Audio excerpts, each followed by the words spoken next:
بسم الله الرحمن الرحيم.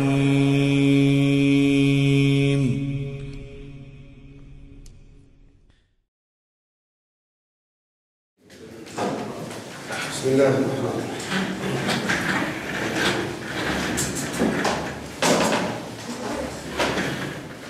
الحمد لله رب العالمين، صلى الله وسلم وبارك على نبينا محمد وعلى آله وصحبه أجمعين.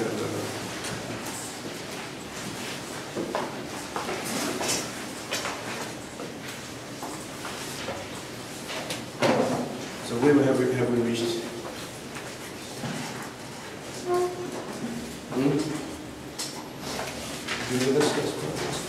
And this, the last thing I started remember is the Zida Polo. You missed the Saturday. I missed that. Okay. What was your Saturday?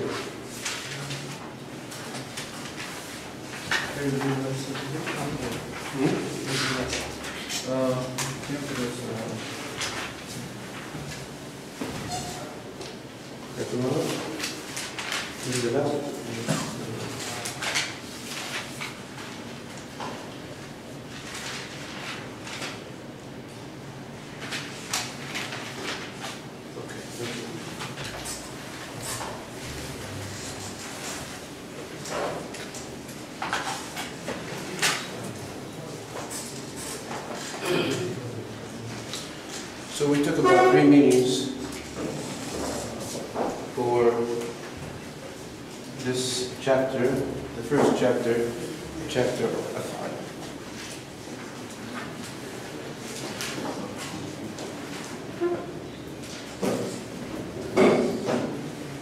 Because we have always related the 4-letter verb to a 3-letter verb,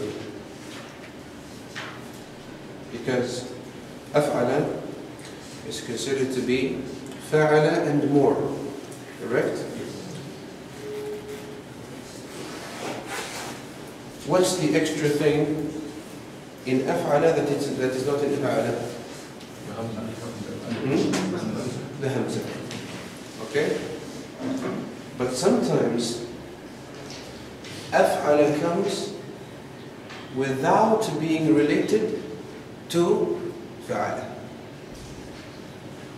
Sometimes af'ala comes without having any relationship with what? With fa'ala. Okay? This is what they call it. And this is what they call al-ighna.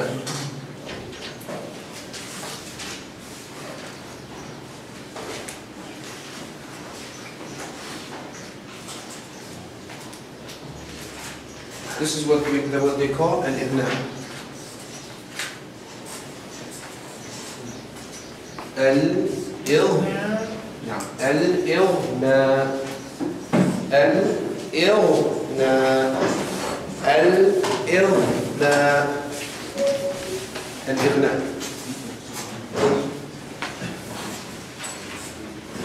Al-ighna literally means sufficing and enriching. أغنى يغني.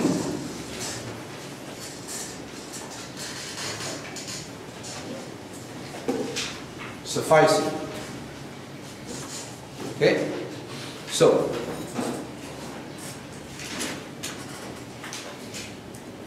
what I have suffices me from asking others. ما عندي يغنيني عن سؤال الآخرين. This is al-ighna. Why have they chosen this term for such a meaning? It says because af'ala in this case, in which case? In the case where it does not have a 3-letter verb where it came from. It's as if the af'ala form, the current af'ala form, sufficed you from having a three-letter verb which is related to it. Okay? And this means that some words, like for example, aqsam.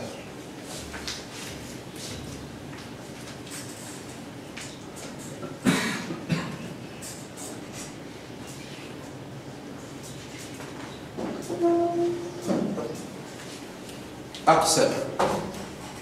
You see with the previous meanings, what were we doing? With the previous meanings, we were starting from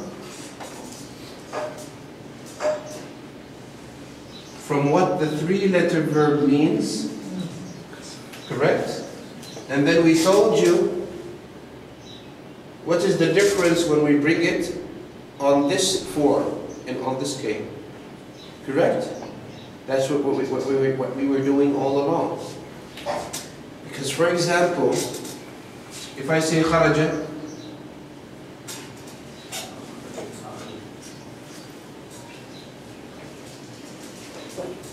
okay, kharaja means what? He went out. If I say kharaja and then I bring it on the scale of af'ala, okay, and I say akhraja. Akhraja, what would it mean? Make to come out. Make come out. Okay? So as you can see, make come out is something more than just coming out. Understood? This means came out. This means made come out. So this is this and more. Got it? This is this and more. More to it. Another meaning added to it. Yet, it is as if this means he came out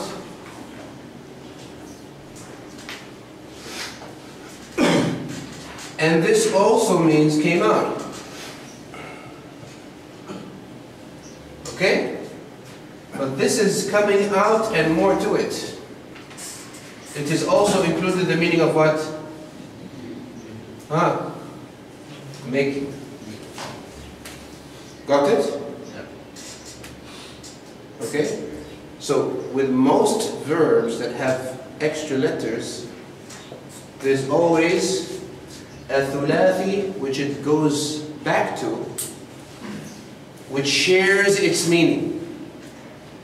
The ruba'i, in most cases, shares the meaning of the thulathi of it.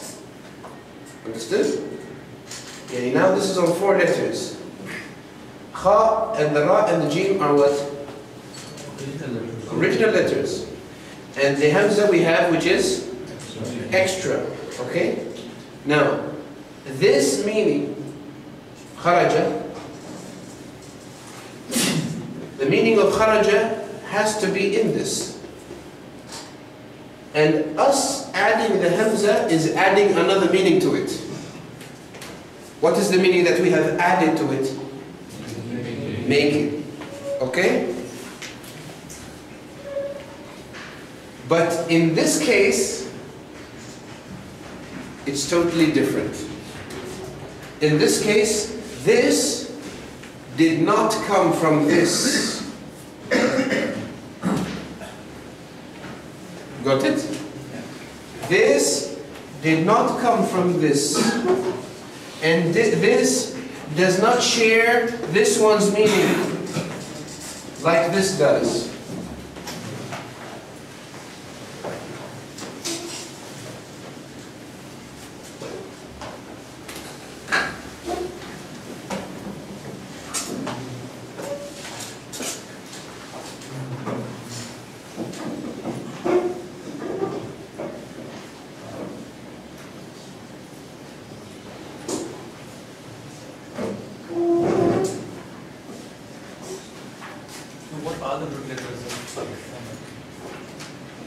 have root letter? It has. I will take it. Okay? Again, this is this and more. But this is not this.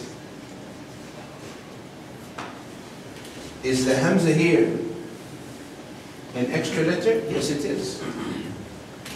It is an extra letter, no doubt. But this word which is put together, okay, has a meaning, has a new meaning. Originated, which does not exist in this one. This means something, and this means totally something different. Okay? So as if this made up form, pay attention please, before you write, as if this made up form sufficed you with a meaning that is not existing in this one. This has a meaning which is totally new and irrelevant to this one. So it's as if it sufficed you with a meaning that does not exist in this one. Because qasama means divided, and aqsama means swore. Swore. Does swearing have anything to do with dividing? No. Understood? Understood?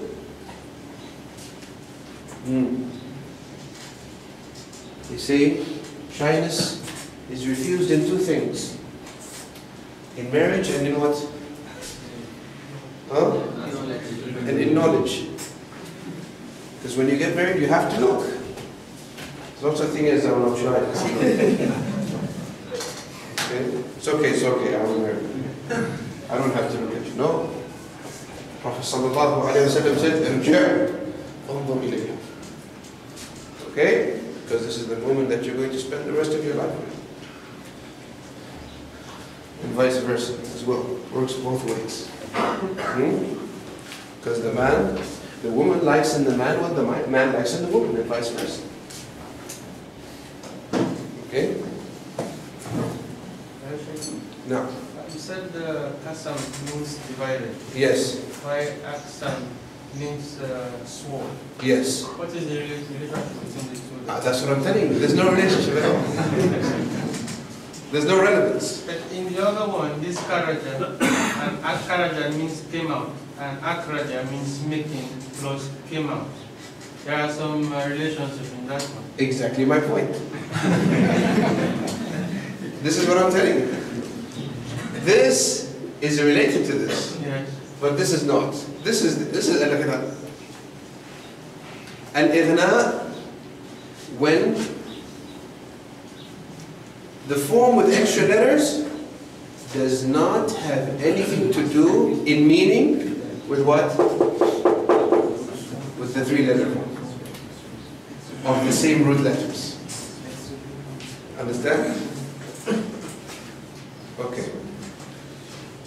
So I'll complete my reminder, inshallah. So in marriage and in where? In knowledge. They say, the Prophet ﷺ said, shyness is all good. But the scholars clarified. They said, except in two things. One of them is knowledge. Because the shyness that stops you from asking, stops you from knowledge. واضح؟ طيب. So, is this al-ighna مفهوم? No. مفهوم? مفهوم means, is it understood? Are we sure? You can repeat. Understood, but the identification remains. How do we identify? Of course, how to identify the teacher or the writer, he tells you. Okay? So if you come, for example, to amana, for example, amana, in the Quran, the interpreter might tell you amana is on the scale of af'ala. Because amana is originally what?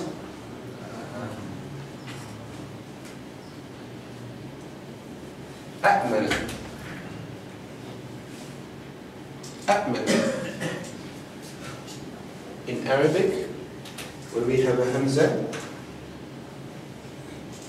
which has a fatha, then a hamza which has sukoon, we turn the second hamza into an alif. So, what does it read if we turn it into an alif? Amana. So then it was merged and given this sign, which is called what? Mad. Certain amana. Okay? That's why if you go to the masdar of amana, it is what? Iman. Correct? The verbal noun of amana is what? Iman. And iman, is it not on the scale of if'al? Huh? People? Yes. Okay. So, amana. What does it mean? Believed. Okay. Amina. Amina. Amina is amana, but taking the extra hamza away, correct? Like amina, what does it mean? He felt secure. Huh? He felt secure. Felt secure.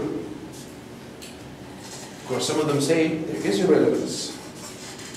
But you'll find some interpreters that will tell you, amana, the extra letter is for al-ighna. What does that mean? They're telling you what? They're telling you that amana has nothing to do with the three-letter version of it. Amina. It's irrelevant. From amana originates a new meaning. Here, aqsama. From aqsama originates a new meaning which isn't in qasama. No. But allow me to continue this so it does not run away. The thoughts, sometimes it's difficult for you to, amana, some say, no, there is a relevance. Because this which you have embraced with your heart, as if you felt secure with it, so you believed it. Okay? But this is just to give you an example. واضح بارك الله فيكم. An example of what you may come across in the books of tafsir. Okay?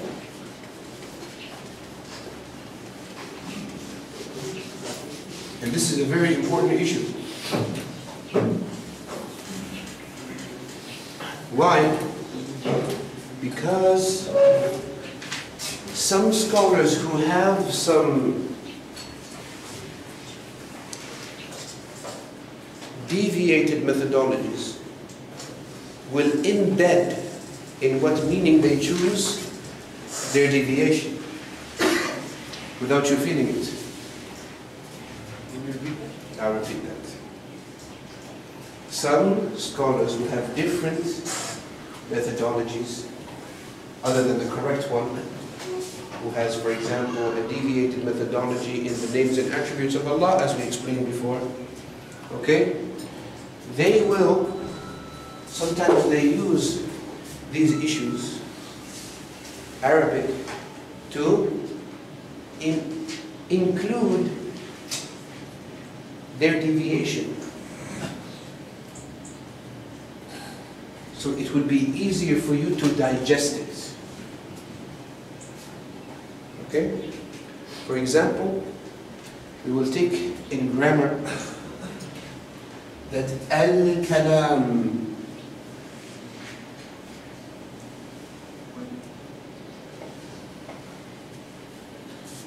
al-kalam means what? Huh? Who's speaking? Speaking. Okay? So some of them will tell you, especially those who have a problem accepting the literal meaning of the attributes of Allah, they will tell you al-kalam could be used for that which you say within yourself without bringing it on your tongue. Okay? And they might use a verse of poetry to support that. This verse of poetry says, إِنَّ الْكَلَامَ لَفِي الْفُؤَادِ.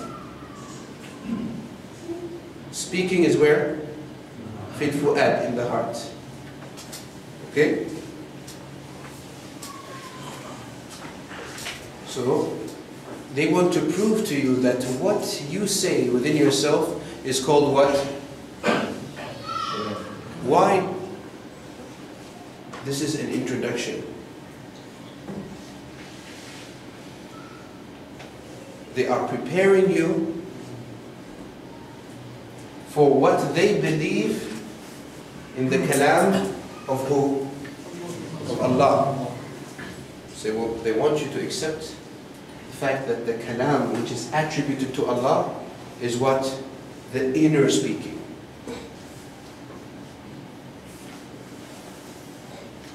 The inner speaking. Because the deviants, what do they say? They say Allah created a voice that is heard for Musa to hear it.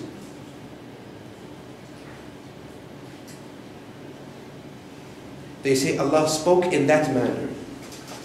But the speaking of Allah is really the speaking, the inner speaking. And this is one of the absurd misinterpretations that the deviants have with the kalam of Allah. Okay? Because of them having the misconception that if we say that Allah speaks, that means we are resembling Him to His creation, and we clarify to you that what is attributed to Allah is different than what is attributed to His creation. This is just to give you an example. Barakallahu fikum. Showing you the importance of Arabic.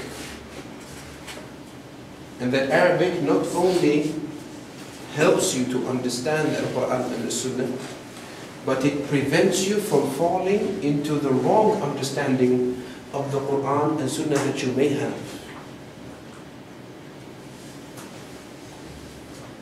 So Arabic is a isma. What is a isma? That means it is a shield, a protection from you falling into error in understanding the Quran and the Sunnah. Wadah, barakallahu feekum. Clear? Again, going back to our point. So, qasama means what? Divided. Aqsama?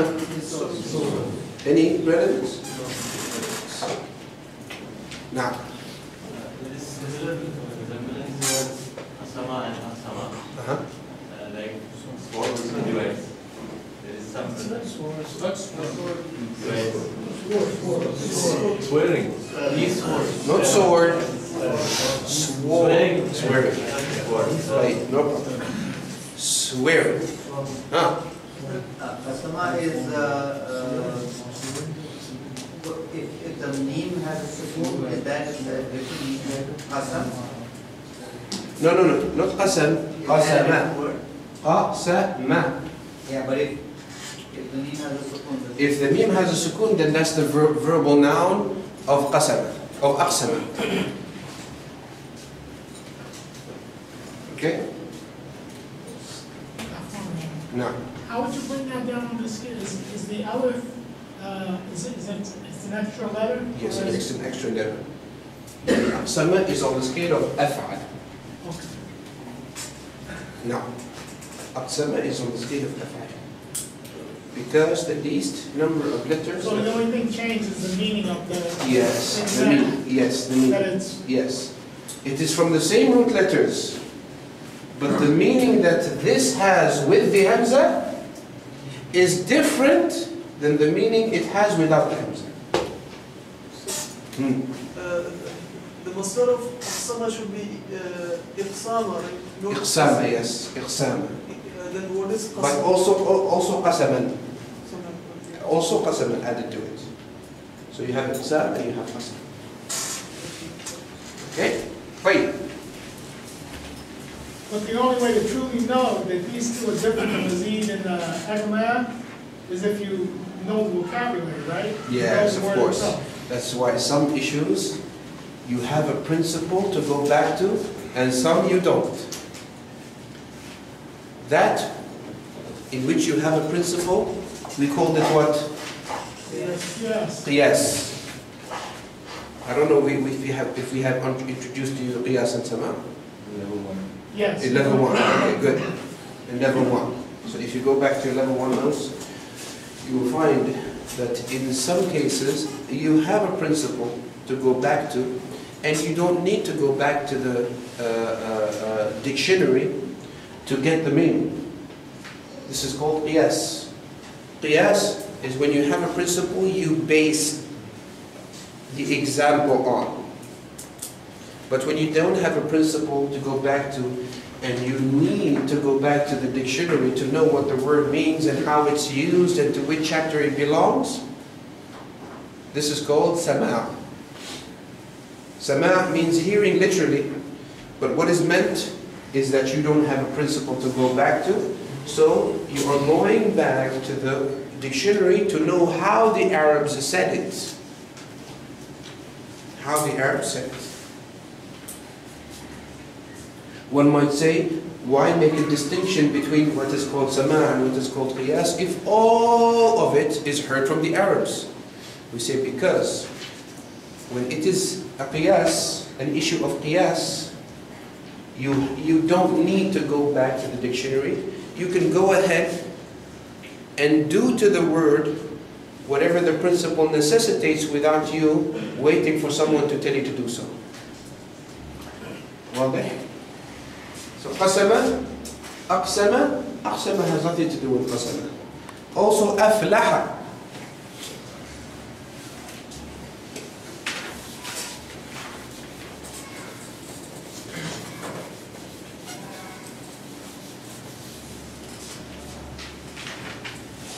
أفلح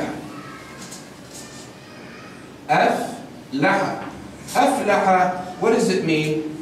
قد أفلح المؤمنون الذين هم في صلاتهم خاشعون. To become successful.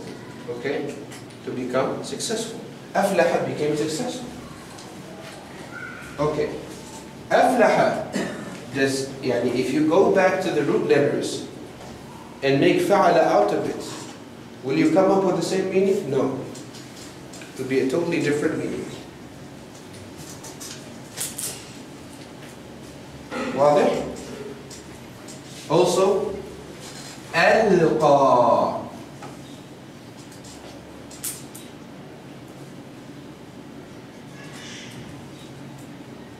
ألقى. ألقى is originally ألقيا. ألقيا. ألقيا. This was originally a ya which had a fatha. What happened? There was a principle that we have applied. What principle is this? If the ya or waw has a haraka and the letter before has a fatha, what do? We change it into an alif. That's why it was changed into an alif which takes the form of a ya. Like we said before, any waw, any ya that has a haraka and the letter before has a, we change the ya and waw into it. Okay? We said that many times. Alqa. If we go to the 3-letter verb, laqiya, made up from the 3 original letters, will it have any relevance with alqa? Alqa means through.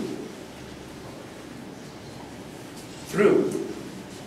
When you lie something on something else, this is alqa. When you throw it on something else, this is alqa. Laqiya means met, meeting. Does that have anything to do with alqa? Huh? No. So from alqa originated a new meaning which does not exist in its three-letter form. No. Falaha, what is Falaha is cultivating. cultivating? Yes. So, Yeah, totally different. cultivating? Yes. فلاح فلاح. واضح بارك الله فيكم.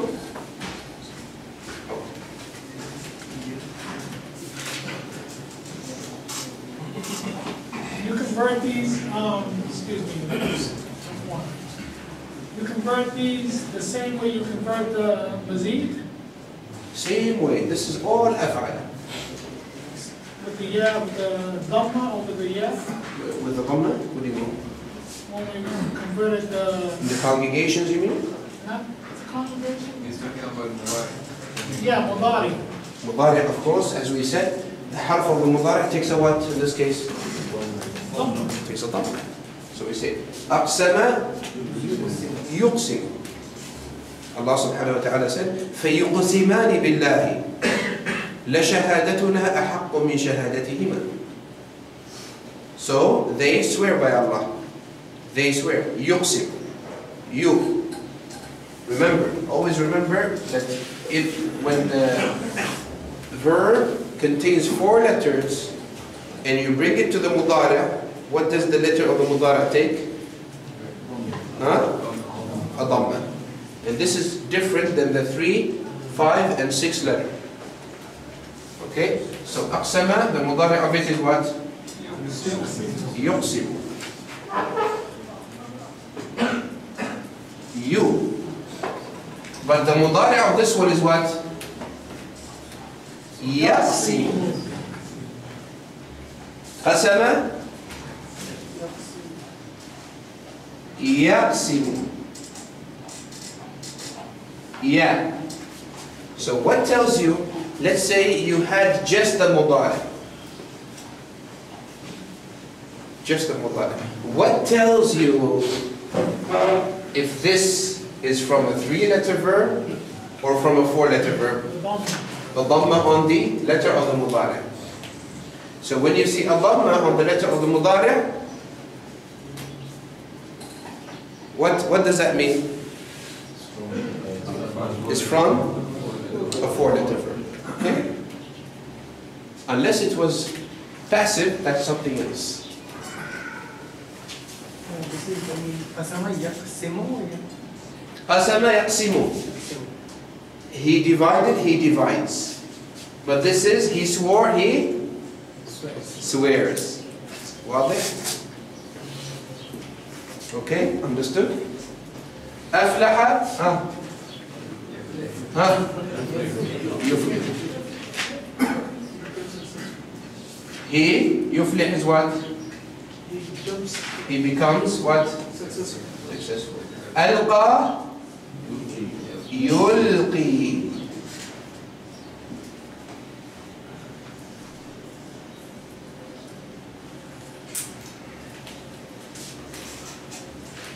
Yulqi. But laqiya يلقى. Yeah. واضح? Clear? This is al-ighna. So one of the meanings of af'ala is an originated meaning, a new meaning, which is not available in the 3-letter form. واضح? Huh.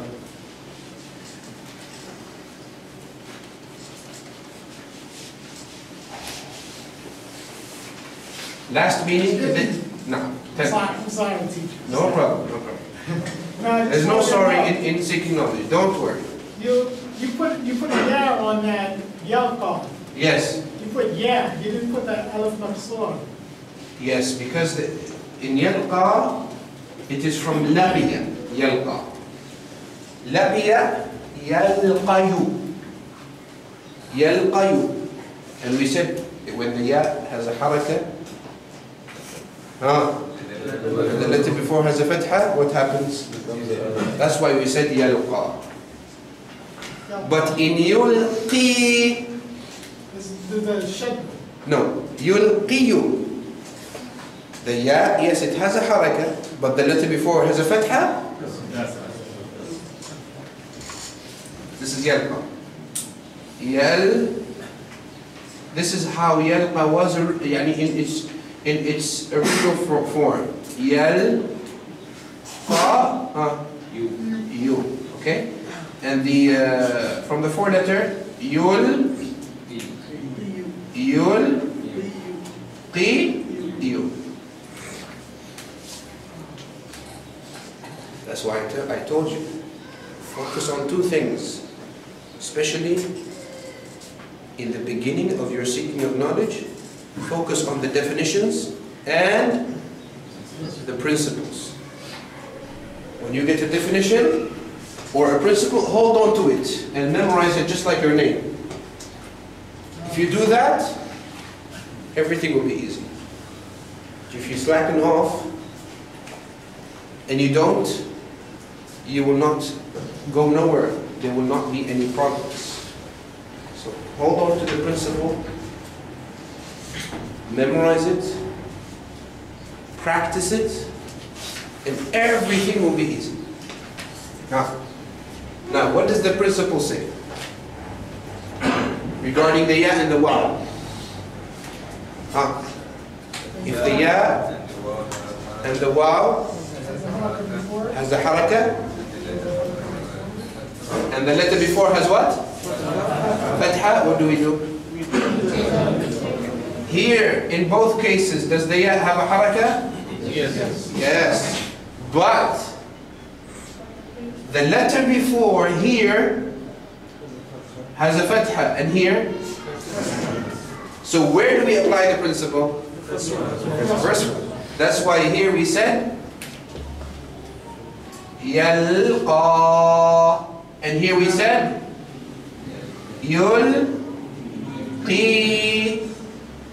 We did not change the ya here, because the principle says you change the ya only when the letter before has what? Fatha. Not kasra, not dhamma.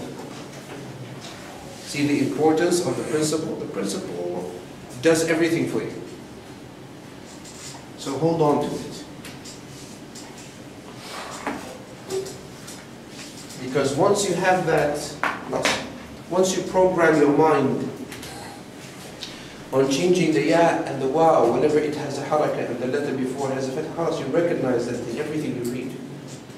Everything you read and you want to turn to something else, you will know what to do, what necessary to do. When turning to the other form, you will automatically change what's necessary, because it becomes like a second nature to you. When you adjust yourself to the principle. واضح? So the agna are four-letter verbs which are free from the need of having a three-letter salasi. Beautifully said. He said, see, he said al-ighna is when the four-letter verb is free from having the need of a meaning in the three-letter verb. Beautifully said. That's even better than how I said it. And easier. Because I'm thinking of Allah's attribute. Free from need. Yes, ahsant. The successful student of knowledge is the one who thinks about what he's intaking, tries to understand and tries to relate that which is similar, relate the similar issues to its mother principle or its mother example. That means that we give you an example, right?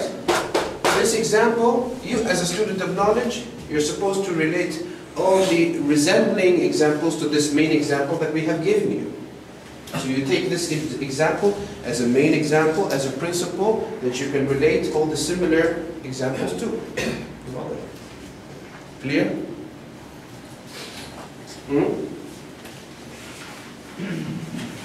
Okay.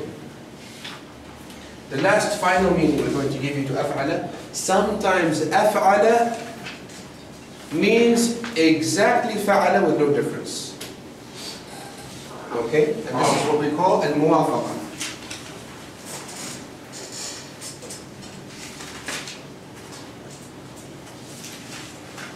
الموافقة.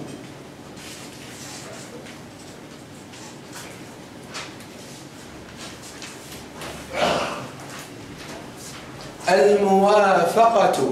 What does it mean? Who knows what الموافقة means? نعم. No, not familiar. Stopping. Stopping? Stopping?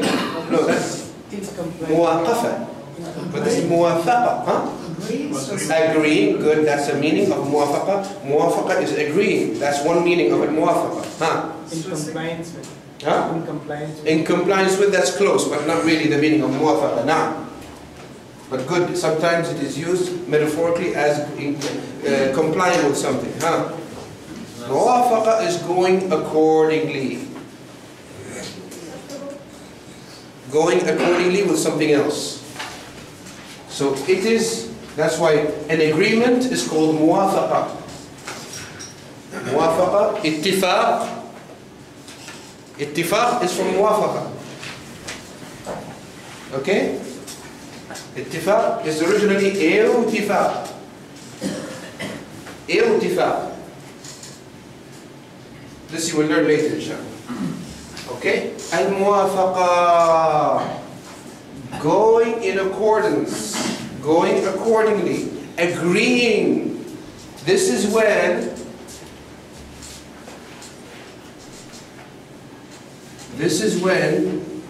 the four-letter verb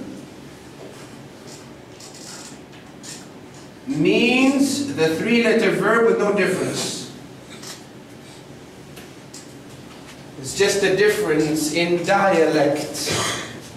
Some Arabs say waha and some say awha.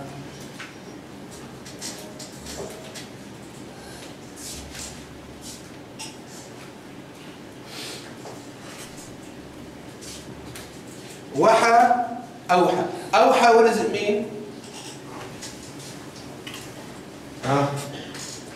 أوحى أوحى إلى عبده ما أوحى. Reveal. There we go. Reveal. Waha. Reveal. Same. No difference.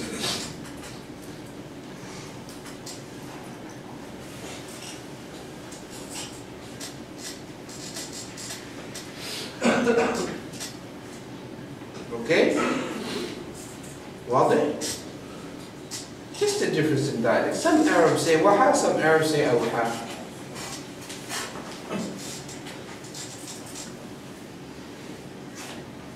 واضح بارك الله فيكم.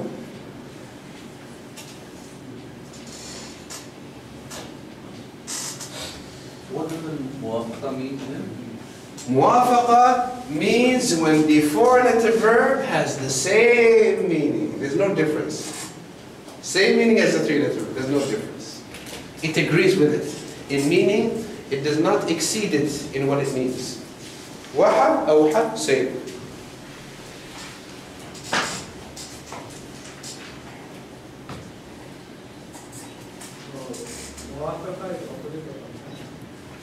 Yes, you can say that.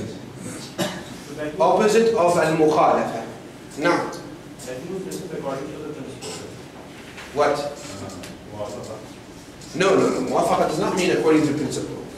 Because if you go according to the principle, the four-letter verb should have more than what the three-letter verb has. Because the general principle says the increase in formation implies an increase in meaning. If you increase a letter, supposedly there's supposed to be an increase in meaning. That's why some of them says this is not a difference of dialect. Some of them said. But when you say awha, it emphasizes waha more. So awha and waha mean the same, but when you say awha, you're emphasizing more. So, is tawqeed different from this? Huh? Is the meaning? Yeah, the tawqeed. Emphasizing is tawqeed. The same meaning? Yeah, same meaning. When you say awha, waha, revealed. But awha, surely revealed. Some scholars chose that opinion. واضح? So, No. so here we use, instead of tawqeed, we use a different word. That's it. And you know, there's two opinions in this. Sibawayh, which is the master of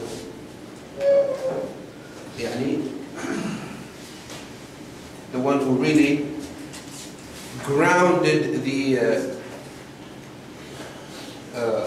grammatical or the linguistic principles, mentioned that this difference is in dialect. You say waha, awha, the difference in dialect. Some Arabs say waha, some Arabs say awha. And wallahu a'lam, this seems to be strong. Wallahu a'lam. No. No. Say that waha means revealed, and awha means surely revealed. No, awha means revealed. Revealed. Revealed. Muwafaqa. Same. No difference. Well, barakallahu feekum.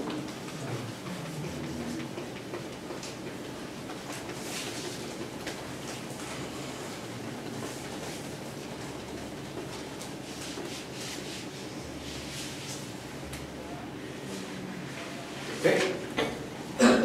Right. Let's go now to a new chapter. Now, the three-letter verbs, when we add one letter to it, how many chapters do we have, we said? Three. Very good. Af'ala is the first one. What's the second one? Fa'ala. Not fa'ala, fa'ala. Fa'ala. Be careful, don't prolong the fa. Because if you prolong the fa, you're actually saying this. You're actually saying fa'ala. Fa'ala is the third chapter. But we are speaking about what? Fa'ala, not fa'ala. Fa'. فعل فعل فعل قتل. Don't say قاتل. قاتل, you're going to the third chapter. قتل. ركب. نزل. قل نزله روح القدس من ربك بالحق. واضح؟ نزل. فعل. فعل. This is Bab. We call this chapter Bab al-Taf'il. Why we call it Bab al-Taf'il? We told you before that we name the chapters after their verbal nouns. We name the chapters after their verbal noun. Because what's the verbal noun? Fa'ala. The mudari is yufa'ilu. Yufa'ilu. And then the verbal noun is what? Taf'ila.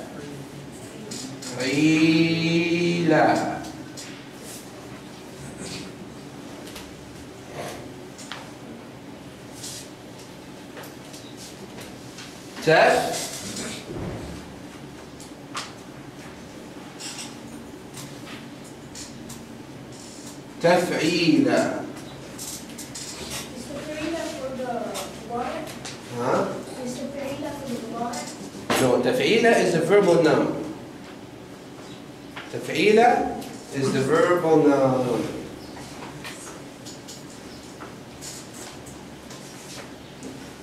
فعل, he did. يفعل, he does. تفعيلة, a doing. A doing. واضح؟ تفعيلة is the verbal noun. So I have them regarding the previous meaning. Yeah. Regarding muwafaqa.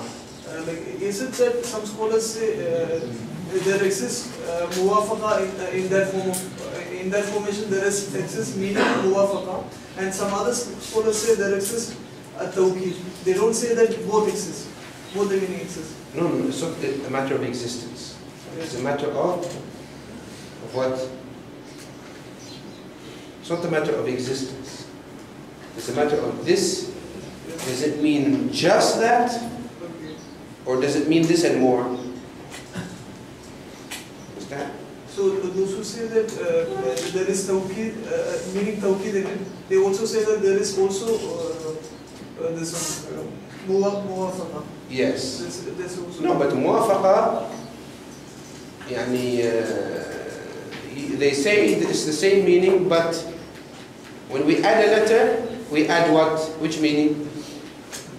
Tawqid. But in muwafaqa they said that it doesn't change the meaning, right? Even if it doesn't change the meaning. So if it doesn't change the meaning is one. But what benefit you get from adding a hamza? Tawqid. So tawqid is a benefit. No. No, but maybe I didn't understand. There is difference of opinion, and some scholars say that there is no tawqid in it, but there is muwafaqa. The ones who say there's no tawqid, they say it doesn't matter. Whether you say waha or ha, same meaning. No tawqid is the same meaning, just a different in dialect. But the others say it is not muwafaqa, rather it is tawqid. Yes, tawqid. That's why some of them they call it mubalagha. They call this meaning, they don't say muwafaqa, they say mubalagha. Mubalagha means emphasize. Okay? No. Is this the second chapter in Hadeeth? Yes, bihar. Bihar. Okay. فعل يفعل تفعيل. This chapter is mainly used for, of course, فعل goes back to فعل. فعل. So what is extra in فعل which is not in فعل? The ayn. The ayn. The ayn was doubled here because فعل is originally written like this. فعل. This is how it is originally. There's an extra ayn. This is only in writing have they merged the two ayns together and given this sign to indicate that merging. This W, this little W that you see on the letter, this indicates the merging. So it is actually two letters that were made one in picture, not in reality. Only in picture. And given that sign. Okay? That's why in pronunciation, do you take away the second ayn? No. You still say it. Fa'ala. See, if I break it down and say it slow, what will I say? Fa'ala. How many ayns have I pronounced in reality? Two. But if you say it quickly, fa'ala, it seems as if you're saying one ayn. It seems as if you're saying one ayn, but you have strained it. But in reality, if you break it down, fa'ala. So how many letters are those? 4 letters, not 3. Pay attention to this, huh? 4 are original in this case. Huh? The extra ayn is also original. Yeah, the second ayn is the original. I mean, both ayns are original. Yeah, no. One is extra. That here, one ayn would be what? Would be extra. And that's what makes it 4-letter word.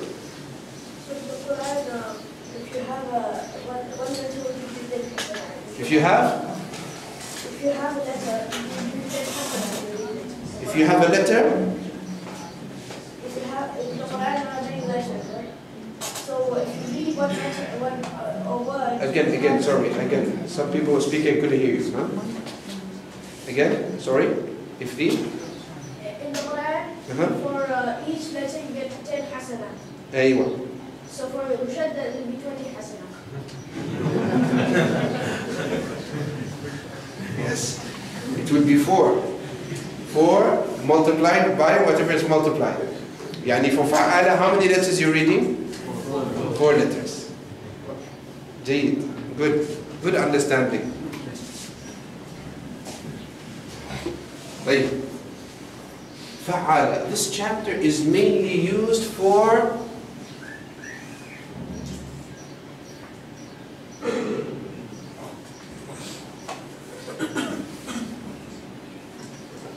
multiplicity, which we call at-takthir.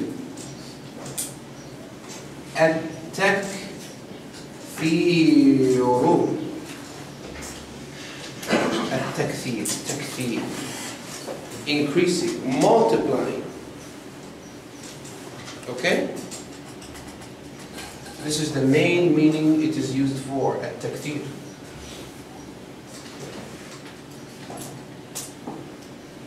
At-takthir. Okay?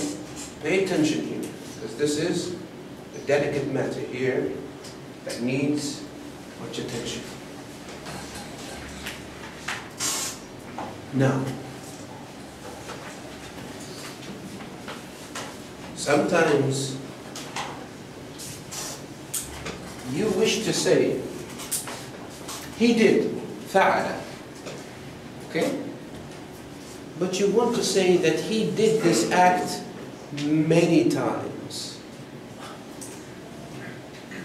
Many times. Okay? So, the way to say that he has done this act many times is to double the ayn. Is to double the ayn. Okay? Is to double the ayn. And this is very suitable to the meaning. Why? Because when you wanted to multiply the act, what did you multiply? The letter. Okay? So it's very appropriate with the 4. Now this multiplicity is shown in one of 3 things. In one of 3 things. We said the verb has a subject and an object, right? Which we call fa'il and maf'ul. Fa'il is what? The doer. Maf'ul is the receiver, correct? Sometimes the takthir, the multiplicity, you mean to show it in the act. That means this act was done many times. Sometimes this multiplicity is shown in the doer. That means you want to say that there are many who have done this one act. Sometimes you wish to imply that there are many ones who have received this act. Okay? So, multiplicity is either A in what? In al-fi'l, which means what? The act. The action. Okay? B, al-fa'il,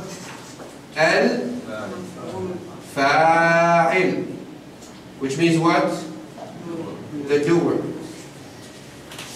And other times, al-maf'ul, which means what? Receiver.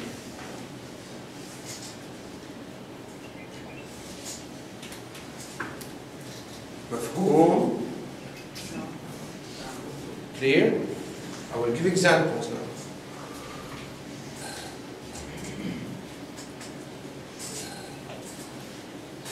Okay?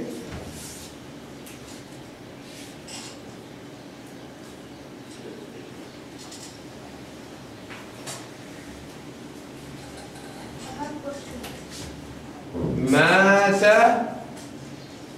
1 minute, my dear. مات. مات. What does it mean? He died. Or it died.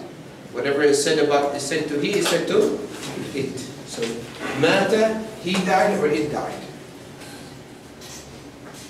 Okay? مات. Okay. ماتت.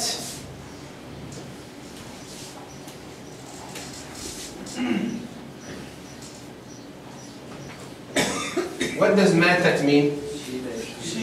She died. Or? It died.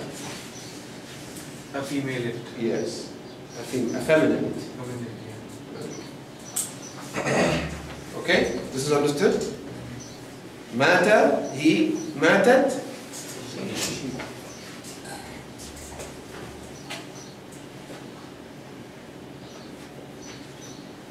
ماتت الإبل.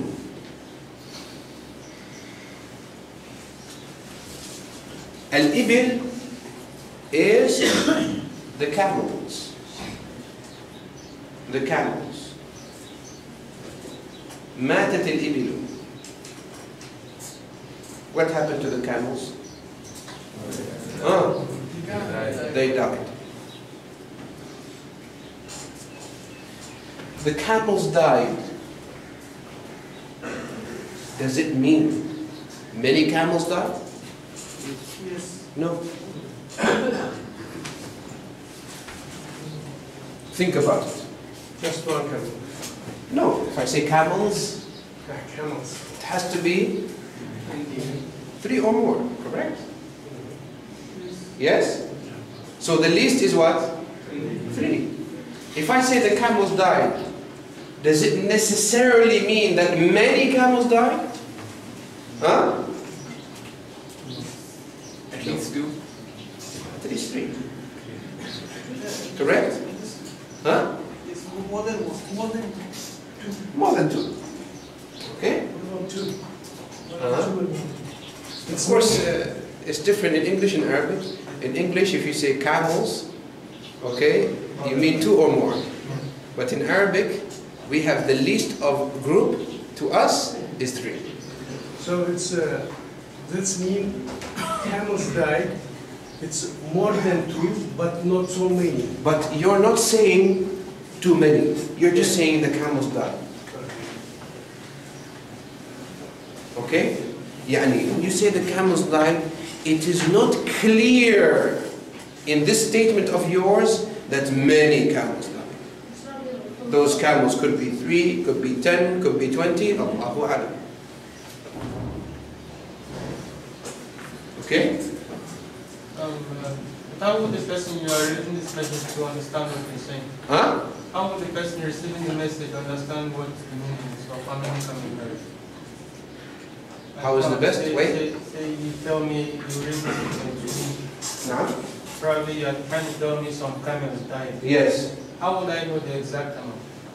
You wouldn't know unless I specify. If I don't specify the camels, my camels died. Do you know how many camels I have? Huh? So it's like a tricky. I don't have camels, but if I say So it's like a tricky. I'm a modern local. But if I say, for example, if I say my camels died, do you know how many camels I have? No. But now I will say it in a way that tells you that, oh, this guy has many camels that have died. Okay? Just go back to that. Is the rule every time you see that W is multiple? If you? When you see the W. When you see the double, not always multiple, because multiplicity is one of the meanings, not all the meanings. I will give you other meanings as well. Of the meanings that fa'al is used for is التعدية, crossing over, same as أفعل. That's another meaning as well. Okay? So is it clear to you? Yeah. Yeah, means it's still. My reply is like that. Okay. I think it's fair to say, wait until we give you the second sentence. Maybe it will become clear. Of course, with the example, everything becomes clear. Okay? Now, see. Now, I'm about to double what? العين. Now, in مات. What is the ayn originally? Huh? Wow. Because mata is originally mawata. Mawata. What happened? The principle. The waw has a haraka, and the letter before has a fatha, so the waw turned into? So we said mata. How do I know? Because if you go to the verbal noun, what's the verbal noun? Maut. موت. قل إن الموت الذي تفرون منه فإنه ملاقيكم. الموت. So we went to the verbal noun. We said, that's what you were originally. So that's what you are. You are a waw.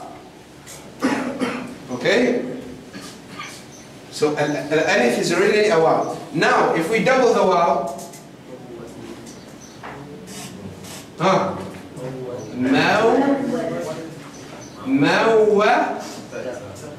موتت. موتت. فعلت. موتت. موتت. موتت. Of course, ماتت here. ماتت الإبل. Same thing here. موتت إبل.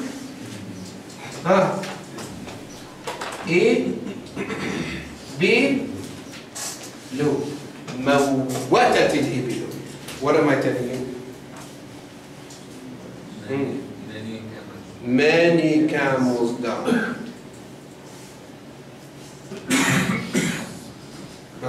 The receiver is the one which is receiving the multiplicity here? No. Not the receiver. The action. The action. Yes. Oh, no, this is the receiver. Allah understand. Because the action only happens once. I gave you the wrong example for the wrong one. Pardon me. Okay, this is for the fact. This is for the fact.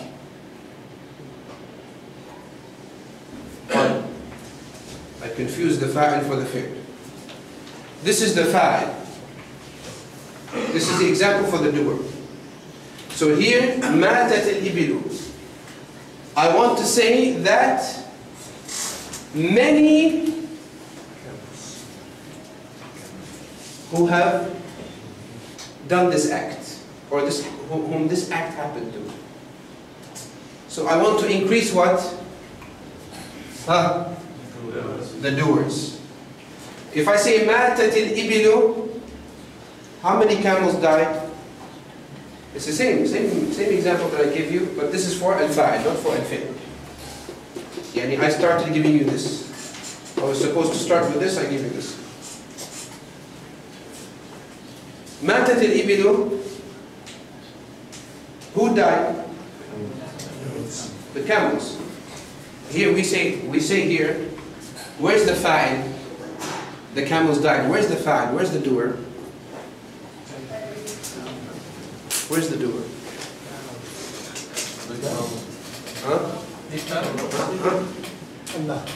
Allah. Allah? Al-ibil? Who has another answer? What is the doer? Here. Al-fa'il. What is it? Angels of death? The reason for death. He's right. No, hidden. Huh? Hidden? Who said hidden? Who said hidden? Hidden? Huh? Reflexive verbs or reflexive verb. Reflexive, how do you call it in Arabic? That was reflecting back to the custom. So who's the doer? The reason of the death. So who's the doer? It's not majhul. Is matat, is it active or passive? Active. Okay. If it was passive, yes, you'll be right. Who has another answer? Different answer from here. Huh? It has a dhamma, al-ibli. Okay. So doer. Okay. Huh?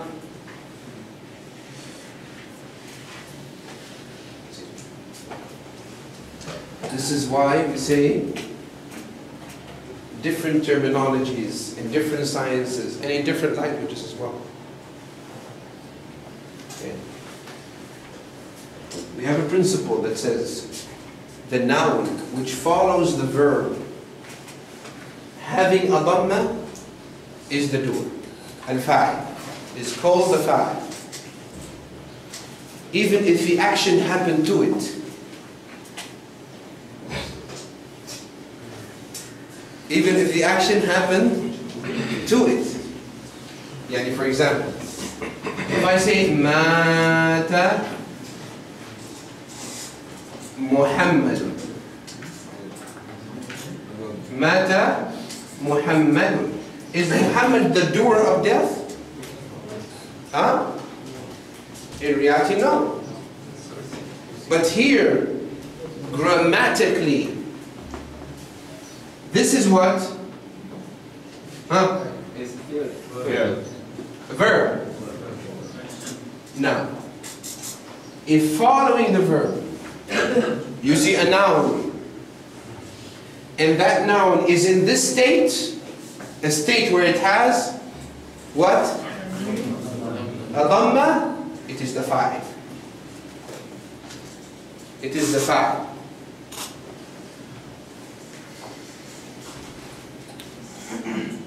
So it should have been the maf'ul, but it is fa'il because because how you said it in the sentence.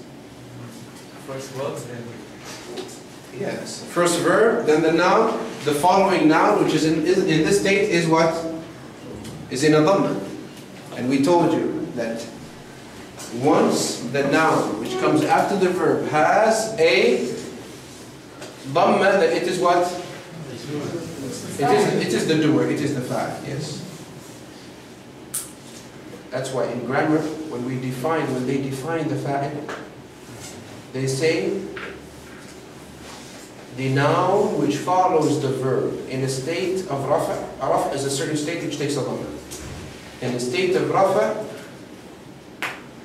whether the verb happened for it or happened to it or in it. This is terminology. It's a fa'il. Because a fa'il here, when we say fa'il, we're not saying something we're not using the word for its linguistic meaning. Fa'il is a technical name, not a linguistic one. Wadah? Fa'il has a technical usage, not a linguistic usage. We're not using it for its linguistic meaning. We are using it for its technical meaning. What's the technical meaning of al-fa'il? Every noun which follows the verb in that state. In a state where it has a dhamma or whatever is considered a substitute for a dhamma.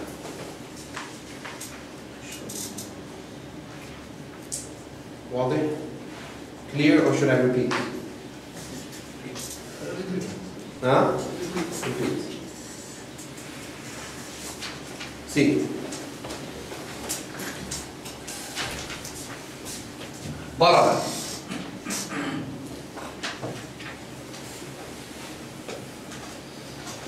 زيد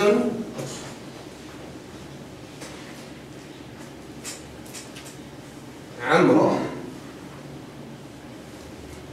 ضرب زيد عمرو. What does ضرب mean? He hit. Or he strikes. Wait. Look at the noun after the verb. Okay? Look at the noun after the verb. What did it take at its end? It is a dhamma. Period. It is a fa'il. Period. Okay? The noun which follows the verb and takes a state which gives it a dhamma, period, it is what? It is fa'il.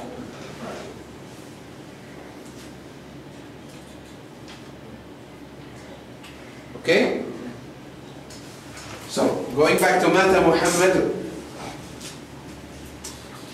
Muhammad, according to the definition that we gave you to al-fa'il, is what? What's it called, Muhammad? Fa'il. You might say, how is fa'il and he's not the doer of death? Say, we are not taking the word fa'il for its linguistic meaning. We are taking it for its technical meaning. This is a grammatical analysis. Okay? Not an investigation. This is a grammatical analysis. Any noun which follows the verb in this particular state is deemed what? A fa'il. Even if the act happened to it from someone else, or if he did it initially. Understood? You had a question? Question? I saw you raising your light. واضح? Clear? No. How do we say the camel died? Yani it's like saying Muhammad died. Who died? Muhammad. So we say Muhammad fa'il. Because the death happened from, the act of death was attributed to him. So he's the fa'il. He's the doer. واضح? This means Zaid hated Umar. Yeah. Amran is what? Amran is what? Receiver. What did we call the receiver in Arabic? Maf'ul. Okay? So maf'ul means what? Received. The act. The act of hitting. Okay? Maf'ul bih. So the noun which follows the verb in this state, in the state where it has what? A fatha, not tanween, fatha in general. Fatha in general. Whether fatha tanween or just fatha. Or whatever is a substitute to al-fatha. This is what position did it take? Maf'ul. Can you repeat the principle? Yeah, repeat the principle. Basically, the verb. After the verb, you look, after the verb, if you find two nouns, then the one which gets a dhamma is what? Fa'il. The one which gets a fatha is what? Order changes, for example. That's what I'm getting to now. Okay? Now I'll give you an example.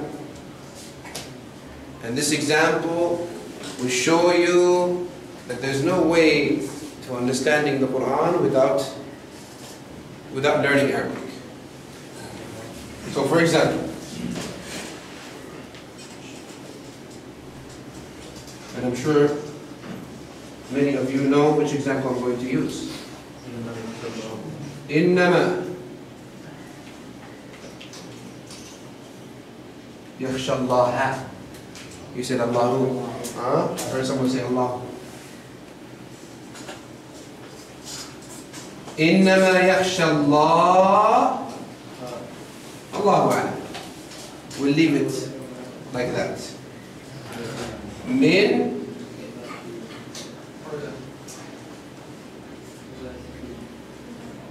عباده العلماء.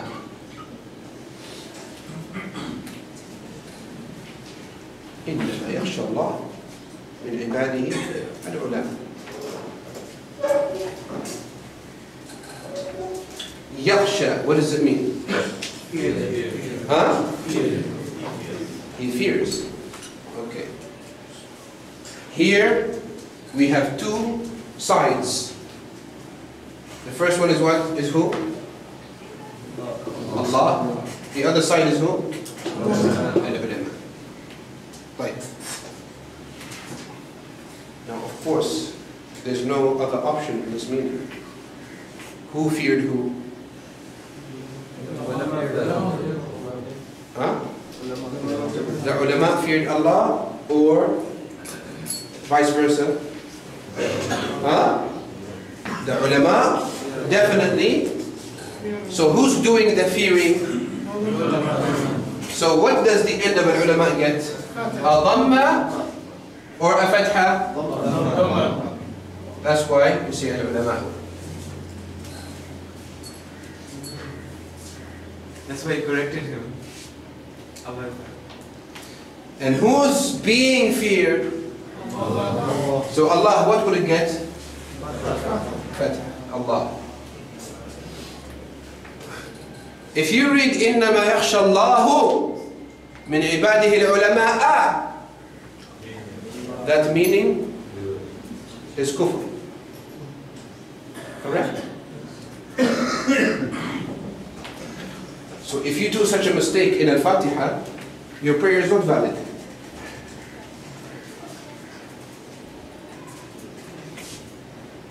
See? Just one harakah. One single harakah changed the whole meaning. It flipped it around. Just one harakah. One vowel. Just this changes the whole meaning. Yes. Okay. I was just thinking of Look at this one. Look at this one. If I say this, if I say it this way, okay? If I say ضرب زيدا عمرو, who hit who? Amr hit Zayd. Who's the fa'il? Who's the maf'ul? Zayd. Wow. Yeah, it can go that way. You can flip around. What if you say أكل موسى كوسى? Here, إنما الأعمال بالنيات. إنما الأعمال بالنيات. That's where Asyuti says, إنما الأعمال بالنيات, even the grammatical issues, they fall under this hadith. يعني, they don't say kusa, by the way, but I give you a better example. See, if you say ضرب موسى عيسى, here there's something preventing from having the dhamma and the fatha shown on the alif, because the alif accepts no harakah. Okay? But here, what tells you? What tells you the meaning? What specifies the intention? You have to ask the one who said it. Who hit who? Did Musa hit Isa or did Isa hit Musa? واضح? Clear? Clear? This is a terminology. Technical terms sometimes include more than what? The what? Than what the linguistic meaning includes. Sometimes. Even though the general principle is opposite, sometimes it includes more. واضح بارك الله فيكم. This is why we always start the classes. Whichever class it is, we always start it with an important issue. What's that issue? The linguistic and the technical meaning. Because all of what you're taking now are technical meanings. Because if you go takthir is what? Linguistically. It's multiplicity. Okay? But here, what do we mean by takthir? We mean a certain meaning which fa'ala is used for. Okay? If I say mawatat al-ibilu, that means there are many camels that have died. So what am I increasing for you? Huh? Where am I showing increase? In the fi'l, or in the fa'il, or in the maf'ul? Here. Fa'il. Understood? So am I telling you that the camels died many times? They died, they came back to life, and died, and came back to life? Huh? But that's impossible, because dying only happens once. Well,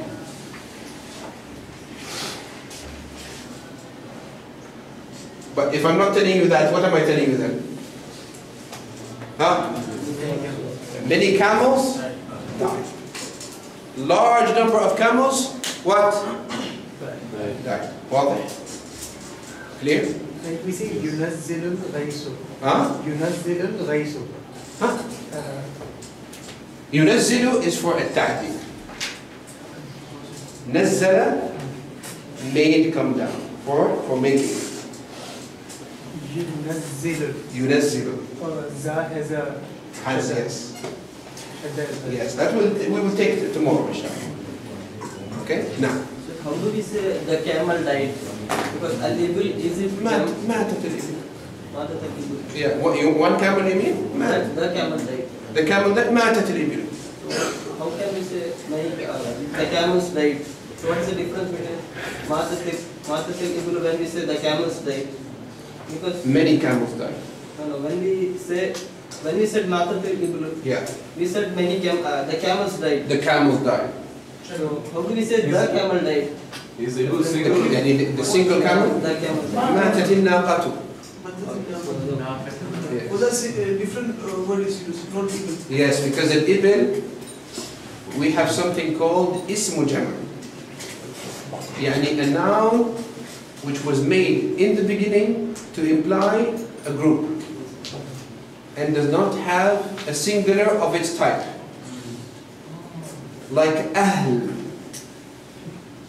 Ahl is what? Family. Does it have a singular of its type? Is that why the verb is in the singular form as well? Which one? The verb is in the singular form. Now, what is the name of that? Huh? What is the technical name of that word in Arabic? Ismul jama'. Ismul Jama'. Ismul jama'. Huh? It's not jama', but it is ismul jama'. Huh? Because al-ibilu is in a singular form, but in meaning it is, so it followed the form, not the meaning. Okay. So there's no... Yani you say matu an-nasu or mata an-nasu? Mata an-nasu. You don't say matu an-nasu. Which means if we say Mohwa turtle, Yani you follow the form. Yani if you are deciding whether to build the verb in the form of in the dual or in the form of a group of a plural, okay? This is according to the form, not according to the meaning. In Arabic, are camels generally referred to as females in general? Because you're using matat there, not ma. Because some plural forms whether ismul jama' or jama' are treated in a feminine manner. There's no formula for that. There are principles to that, of course. But that we will learn where? In grammar. Not here. Huh? For? It will come, inshallah. There are many principles, not, and it's not, needs like a good 15 minutes at least to explain. Is it like the English sheep and hare, in which you don't have a... Very good, yes. Is that yes, like that? Yes, you can say that, yes. Because we don't say a sheep. A sheep means yes, it signifies exactly, either one or exactly. Good, inshallah, good understanding. فتح الله عليك وعلى الحاضرين. فتح الله عليك, يعني may Allah open the doors of knowledge to you. And to those present. واضح؟ نعم. اسم الجمع, right? Not اسم الجماعة. No, اسم الجمع.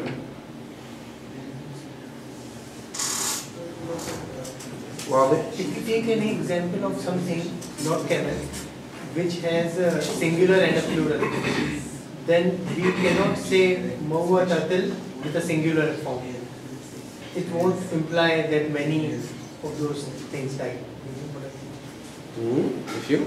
Like al-ibil is taken as plural, there is no singular to it. Yes. Okay. Now if we replace ibil by something which has a singular as well as a plural. Yes. Okay. Anything you may tell me. Same thing. If the verb comes in the beginning, it does not follow the doer in its classification. But if you were to flip it around, okay, then you would change it. What I mean to is that the noun will be a plural noun after we say mawatatil. The noun will be a plural noun. It cannot be a singular noun. Yes. So maybe I didn't get your question, maybe. Okay, what is the singular of single camel? What is the word for single camel?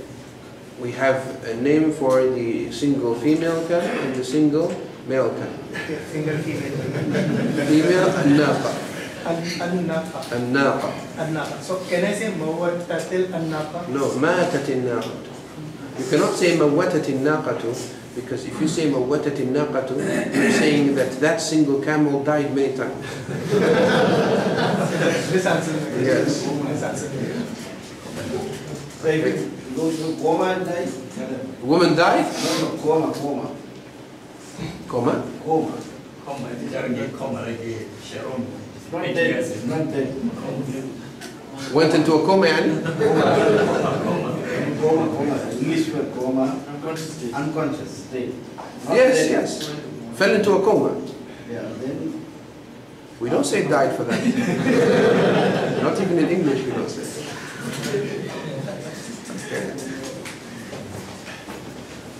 Unless you want to say he died out of laughter, maybe that's possible. In English, if someone says, for example, Muhammad died, and in Arabic we say that Muhammad is the doer. Yeah. So then in English we would assume that Muhammad committed suicide because he's the doer. So how in Arabic how do you say Muhammad died because of X, Y, Z? مات محمد بسبب. You have to continue and specify.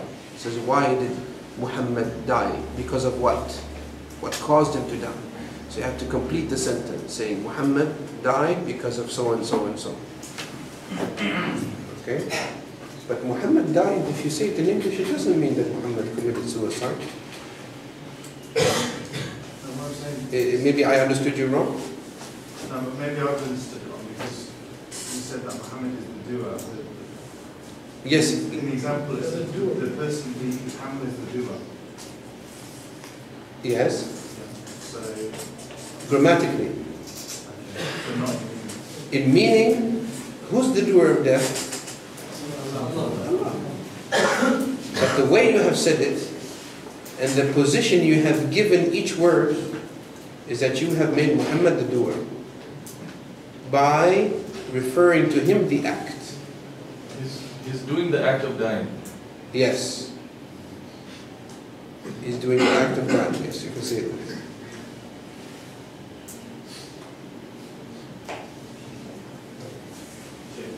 No. Just want to ask you, there are some words I think in Arabic which by themselves they imply many. Like, you know, in terms of By themselves they imply what? many. Many, huh? Yeah. In plural, like you said, there are three or more. Like what? Like the word, I think sumbula, grain. Sumbula? Sumbula grain, okay. That does not imply increase.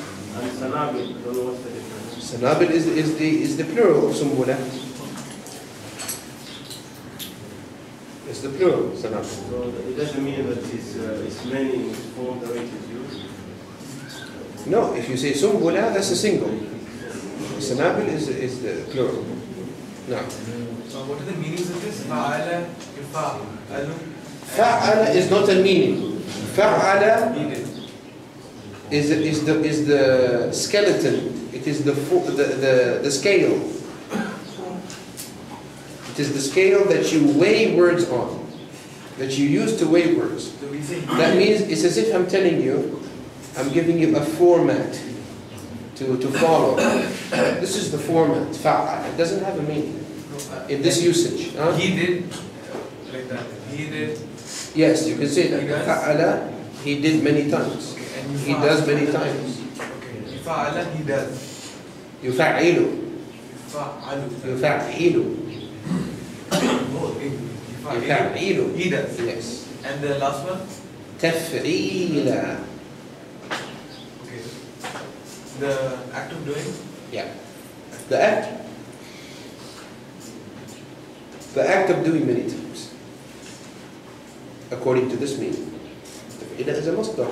It follows the meaning you use. Sometimes if you use multiplicity, then that's what's it going to mean. And Mata Muhammadun. If you say Mata Muhammadun, it means Muhammad died and technically he is the doer. Yes. But if we add another name to it, then he becomes the doer to that person. Yes. But Mata is not transitive. We cannot add a receiver to Mata. So we will have to say Mawtatu or Mawtatu. What we have to say? No, we cannot even say Mawata because Mawata is also intransitive. Change the word to death a bit. Huh? Kill death, you change the word to killing, maybe that's what you Yes, Amata. If you say Amata, he made die. Or you can also say Mawata, for he made die. Yani he caused to die, and he killed. You can say Mawata Zaydun Amra. What does Mawata Zaydun Amra mean? That means Zayd killed Amr. Does it mean Zayd killed Amr or does it mean Zayd caused his death? See? Isn't there a word for kill like Huh? Isn't there a word for killing? There is a word for killing. Death. Yes, there is a word for killing. But he caused him to die, same thing as killed. Now. So there's a question from the ladies' side. If you could explain Surah Buruj, ayat 16, where the word fa'alun is used. فعال صيغة مبالغة. That means صيغة مبالغة is an emphasizing. Means he surely does whatever he wants. What is it? Whatever he wishes. واضح? This we will take in the three. من صيغ المبالغة فاعل وفعال وفعول وفعيل وفعلان 7. What about لا يمسه لا يمسه مسة is not of فعل. مسة is of فعل. The مضاعف. Because massa is originally masasa. So yamassuhu, yamsasuhu, yaf'aluhu, not fa'al. Would you mind just doing 1 or 2 more examples of the sentences? Yes, tomorrow inshallah we will continue because we took so much time of the second part. Okay, so tomorrow inshallah we will continue inshallah. Unless you want to continue today and make tomorrow instead of the Arabic hadith, it's up to you.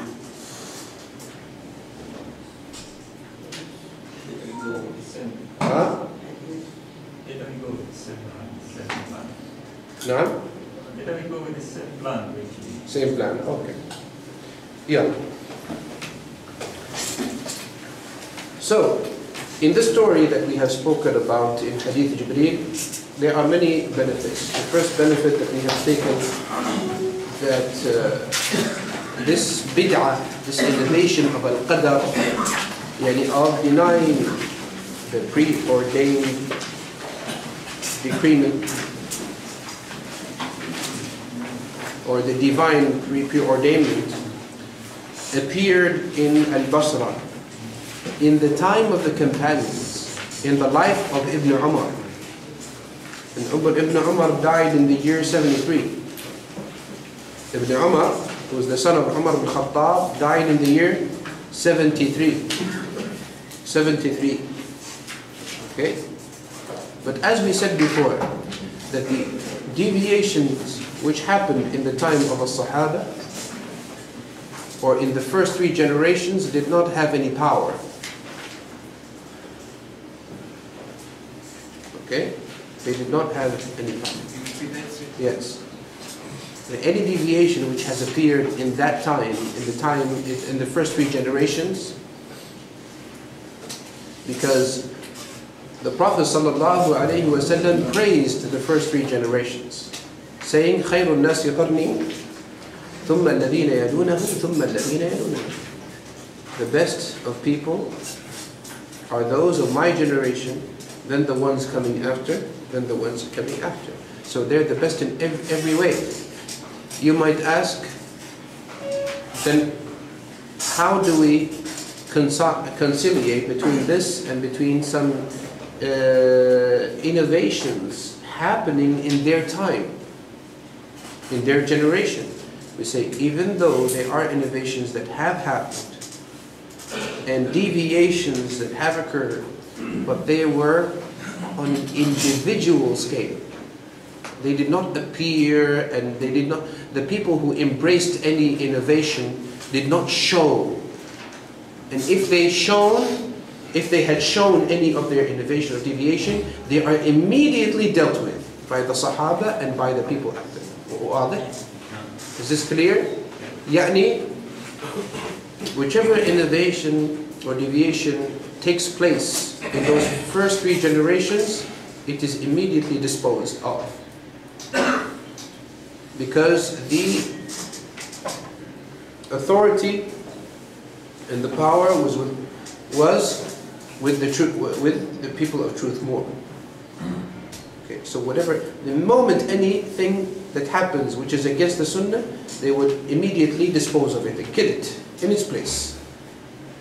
But when the fitan, calamities and the turbulence started appearing after those 3 generations, the people of innovation got a stronger got a stronger yes, you can say that. واضح بارك الله فيكم. The second benefit that we had mentioned is that at-tabi'een, the followers, used to return to the companions of the Prophet ﷺ in knowing the rulings of things that happened which have not happened before, the things that originate and things that are innovated. They used to go back to the people who are above them in knowledge, and this is how every person should be. He should refer back any issue, especially the issue which touches the public safety or the public advantage, it should be taken to the people of knowledge. And one should not do anything which concerns his religion unless after going back to the people of knowledge. And we told you the verse where that is mentioned, which is in Surah An-Nisa, where Allah subhanahu wa ta'ala says, وَإِذَا جَاءَهُمْ أَمْرٌ مِّنَ الْأَمْنِ أَوِ الْخَوْفِ أَذَاعُوا بِهِ. Yani if a matter comes to them touching public safety or fear, they make it known. This is the wrong way to do it. He said, if such a matter occurs, you should take it back to the people of knowledge, because the people of knowledge, they know whether this matter is false or this matter is good. And Allah subhanahu wa ta'ala also said, فَاسْأَلُوا أَهْلَ الذِّكْرِ إِن كُنْتُمْ لَا تَعْلَمُونَ. Ask the people of الذِّكْر, the people of knowledge, if you know not. So just as if you do not know what to do when you are ill, you need to go back to who? To a doctor. Okay. Do you do anything about this illness from yourself? Do you dare do it from yourself? Do you dare do attempts in your home for things that you don't know work against your illness? No, you don't. But the matters of religion are worthier of such an act and such a reaction. So this is a matter touching your deen. Dunya is alhamdulillah easy, but the deen is what is more sensitive, not the matter of your life. Because if you die, it's better that you're dying upon the straight path than dying on an innovation that you might not know was an innovation. Correct? So the end, your end is what is most important. Right. Also of the benefits that are derived from the story is that it is preferred for those who go to Hajj or Umrah that they make use of this Hajj and Umrah, and they take advantage of it in visiting the people of knowledge and taking from them. As Yahya ibn Ya'mar and Humayd ibn Abd al-Rahman al-Himyari did. They took advantage of this Hajj and Umrah of theirs to do what? To ask the Sahaba that they could run into about this issue that happened in their time, which is this innovated belief in what? Regarding al-Qadr. واضح بارك الله فيكم. And in another narration in Muslim, in Hadeeth number 191, is another story similar to this. Yazid al-Faqir said, كنت قد شغفني رأي من رأي الخوارج. يعني I received or knew about or admired the opinion of Al-Khawarij. Al-Khawarijites, you know Al-Khawarij. Al-Khawarij is a name given to everyone who goes against the Jama'ah. Jama'atul Muslimin. Even if he went against them by only his heart. And even if he did not do any act.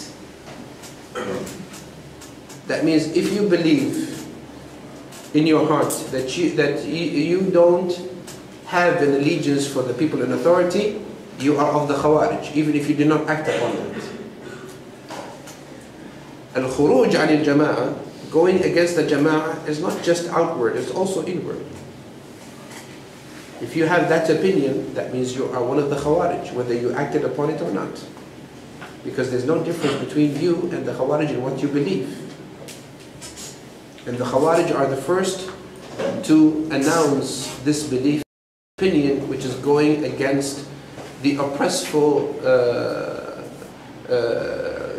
ruler. Otherwise, in Muslim, we find the hadith of the Prophet ﷺ, where he recommends Hadeeth, or he commands Hadeeth to be patient with the oppression of the people in authority. Their oppression are upon their back, and they will be questioned by Allah on the Day of Judgment.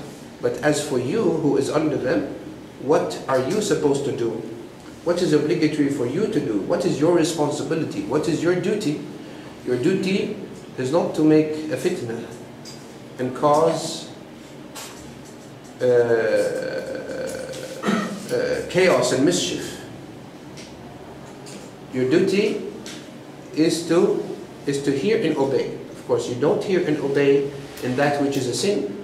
This is impermissible, because obedience to other than Allah subhanahu wa ta'ala is restricted within what does not go against the Sharia. But it does not mean that if the ruler commanded a disobedience, that means you get out of his authority and you don't believe in his authority over you. Okay? This is a misconception that a lot of people have. Okay? For example, I give a clear example.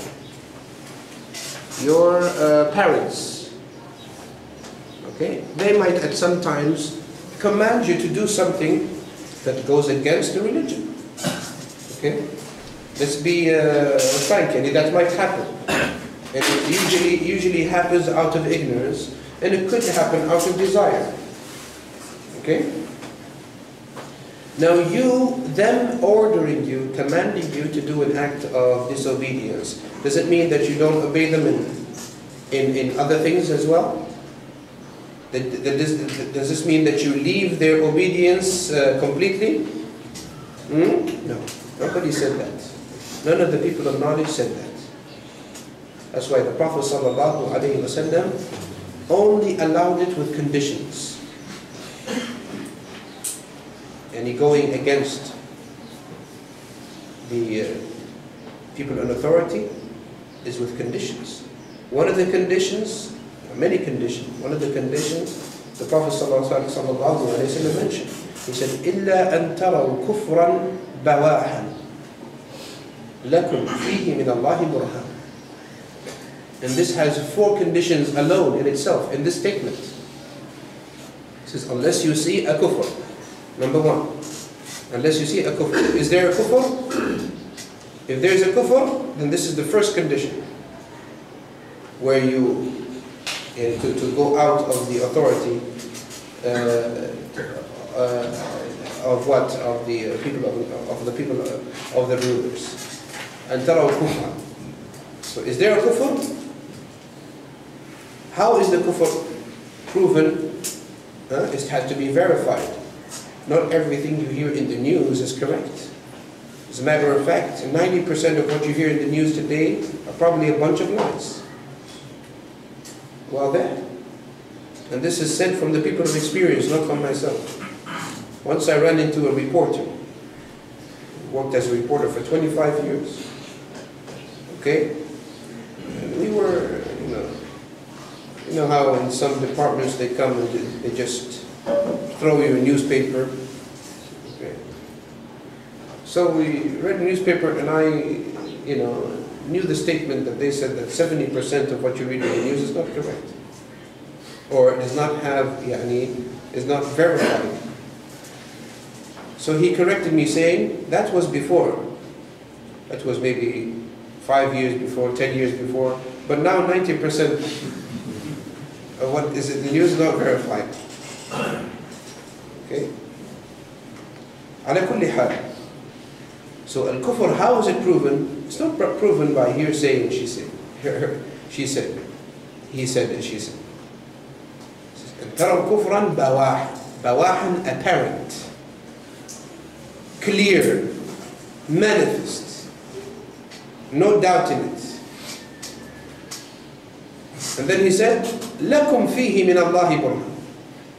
That you have proof of. See, because not every thing that takes the form of kufr and it is clear to the people, apparent to the people, okay, is proof.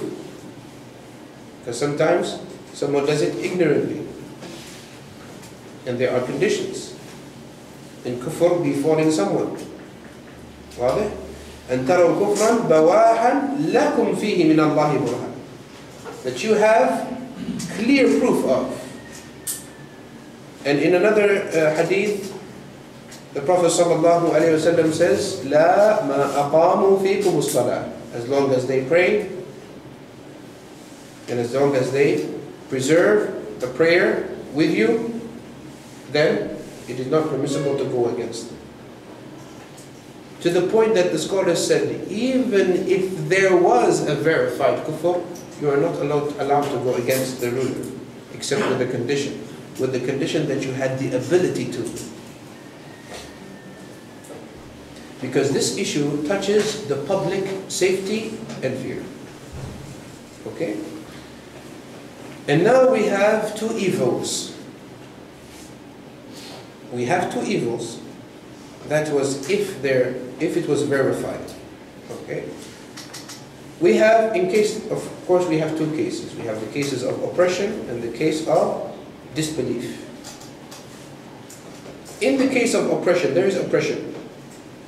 For example, if there was oppression from the ruler, if there was proven oppression from the ruler, okay?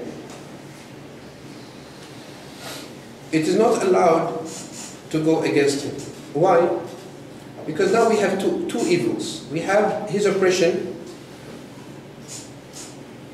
which is an evil. And we have an evil resulting out of going against him. Which is a greater evil? Which is a greater evil? Second one or the first one? Second. Combined together? Which, let's see. This oppression is from a certain aspect, correct? Wealth, a certain aspect. Okay. Going against him. Now, if you go against him, what will happen? You, a small group, you gather together, or a large group, fine, 500, 1,000, you gather together and protested against the people of knowledge. What will happen? It will affect many people. How will it affect many people? It will be like suicide. Huh? Suicide. It's like suicide. What do you mean, suicide? What will be the reaction? There will be chaos. The authority won't differentiate between people that see it as a mass of people. Very good, very well said. He said the authority will make a difference between the people who are in those group of people. In that group of people, there might be kids, there might be children, there might be women, there might be people who are not of them. But the result, give me the last result. Huh? Naam? Yani, what will happen? There will be some more violence. Huh? Probably leads to violence. No, what will happen from the ruler? What will he do to those people? He will enforce more among them. Everyone is affected. Yeah, what will happen? He will destroy. Yes. He will try to destroy all of them. Yes, he will destroy all of them. He might kill them. Correct? Can he do that or not? Especially when they are causing more chaos by their protest against him. So is it possible that he just slits all of their throats? Yes, and this is happening. I don't need to mention examples. This is what happened. This is in reality what happened and what is happening now in many countries. So that is leading to what? That killing is leading to what? Who is being killed? Who's more killed now? The innocent. The innocent or the people who took part in this? The innocent. The innocent. Is this what Islam calls to? So what is the greater evil?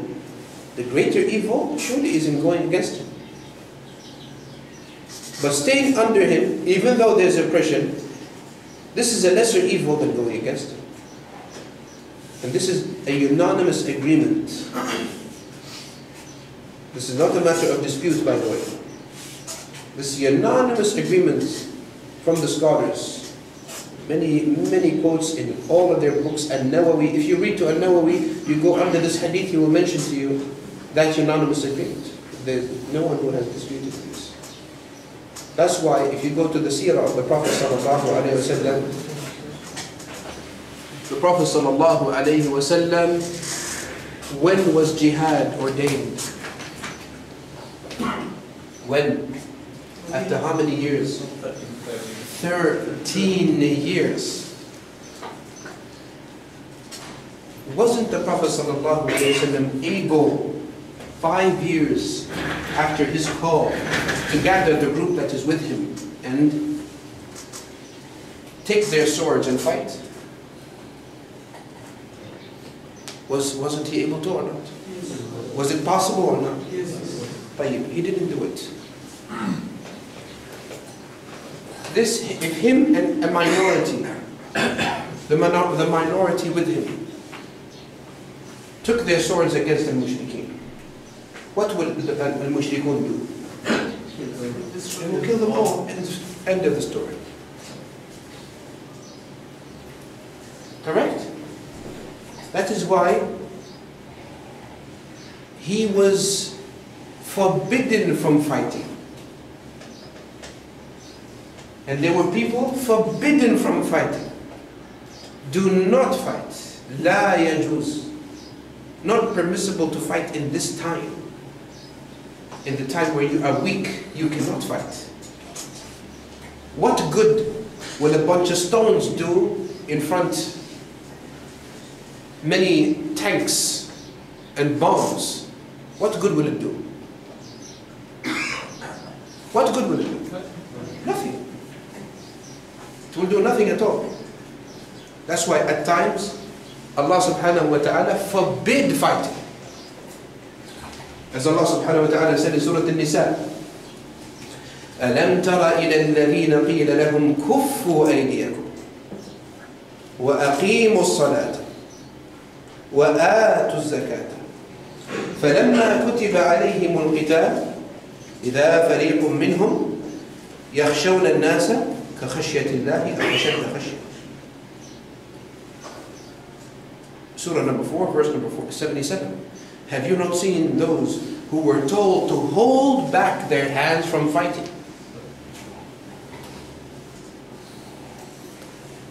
Okay? This is an oppression. What you don't know is even if there was a proven kufr, you are not allowed to go against, to fight against them. Except with a condition. With the condition that you had the ability to. And there is not going to be a big fitna in you doing so. Al-Qudra, the ability. Do you have the ability to do it nice, smooth, easy, without causing more chaos? Do you have the ability to do that? If you have it, do it. But who decides those matters? Me and you? Who decides those matters?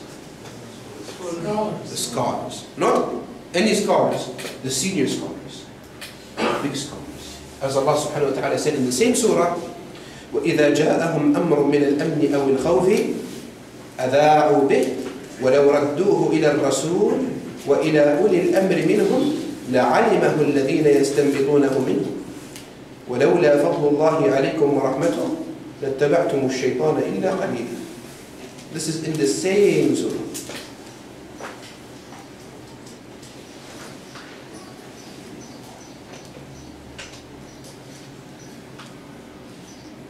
Shortly after this verse that I said, Have you not seen to those who were told to hold back? Shortly, a couple of verses later, Allah subhanahu wa ta'ala says in verse number 83 of the same surah, when there comes to them some matter touching public safety or fear, they make it known among the people, if only they had referred it to the messenger or to those charged with authority among them, the proper investigators would have understood it from them directly.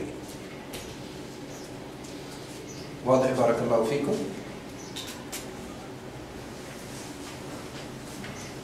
واضح؟ Now, I think we don't have time, so we're going to end here and take some questions. Regarding the people of knowledge, there's a new fitna that's come. You know, we identify the senior scholars as the ones to report. But you know, some of the people in the West, the Dai, they say, do not refer to the senior scholars, refer to the local scholars, because they understand the situation better. And you know, basically they ask me to describe from the... This depends. It depends. It depends upon the scholars they are referring back to. Because not every scholar is a good one. Is one who is straight on the path. So it depends. If the scholar was of Ahl Sunnah, not of Al-Khawarij himself, and he was one of the senior known scholars, then yes, he surely is more knowledgeable than the scholars who are outside his area. Definitely. So those local scholars should be recognized as scholars by the senior scholars? Of course. The scholar is only recognized by a scholar like him. And the proof to that is Hadeeth Salman. If you go and read the story of Salman's Islam, you will find that every scholar he was with referred him to a scholar that he can go to if he dies. It's happened many times from Salman. He said when he approached death, I asked him, or he told me, there are not many upon this religion that we are upon now. And back then it was the real Christianity, the Islam. So go to so-and-so and stick to him. So here, from this hadith, the scholars took that. How are scholars known? By the recommendation of scholars like them. واضح? No. No. This is a three-part question. The first step is obviously sabr. Sabr. But then the next step, in order to deal with oppression, should the ulama then try to enter dialogue? Yes, of course. This is the responsibility of the scholars to end the oppression. Okay? And the scholars, their responsibility is to advise. The way how the Prophet ﷺ instructed us to advise. The Prophet ﷺ said, "Man kana lahu nasihatun lidhi sultan, fala yajhar bihi alaniya, wa yakhudh bi yadihi." Whoever had an advice for someone in authority, let him not do it publicly. Let him take by his hand. Yani, take him on the side and tell him, this is wrong and this is the truth, in a polite and pleasant manner. Why? Because doing that publicly is a fadiha, what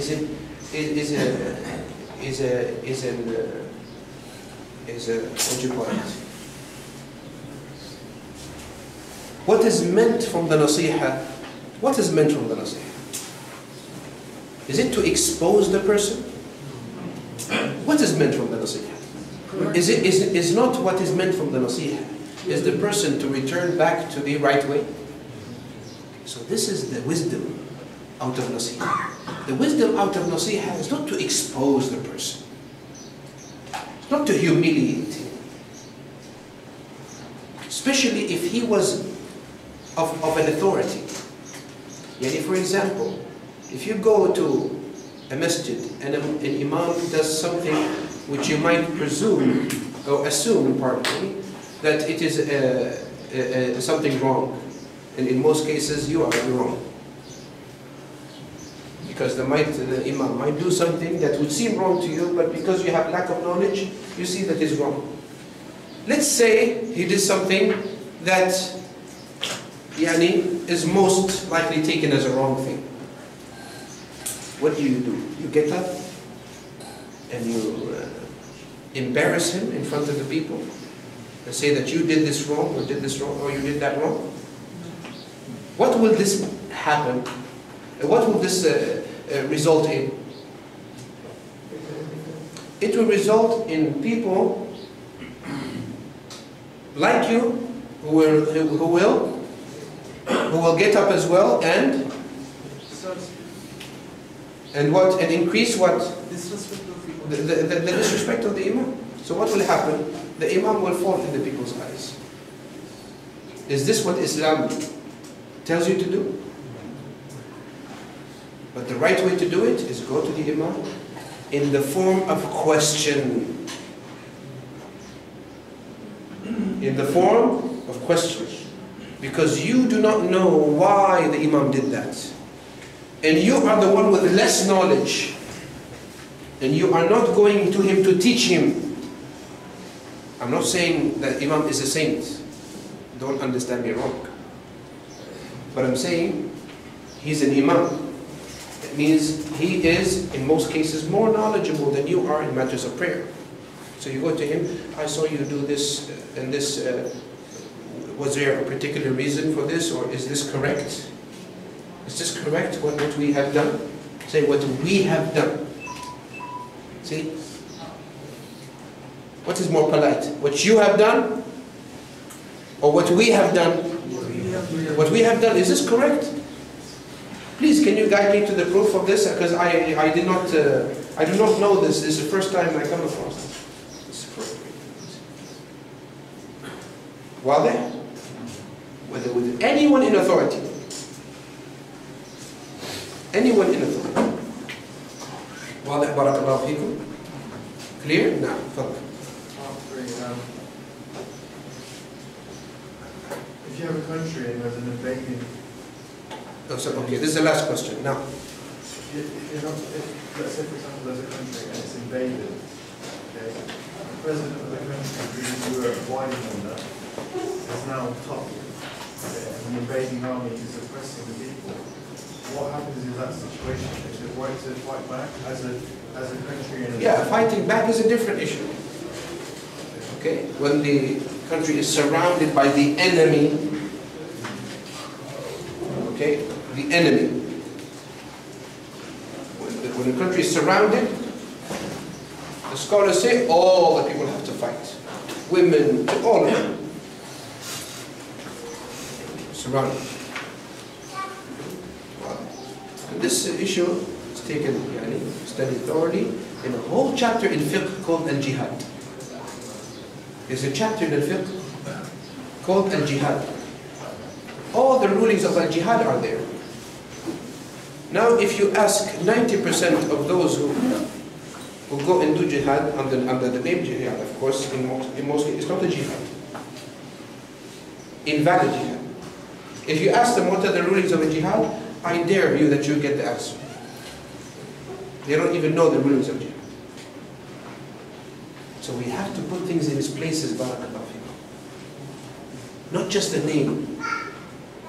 The name has to go in accordance with the meanings and the rulings which make this name valid. وصلى الله وسلم وبارك على نبينا محمد وعلى آله وصحبه.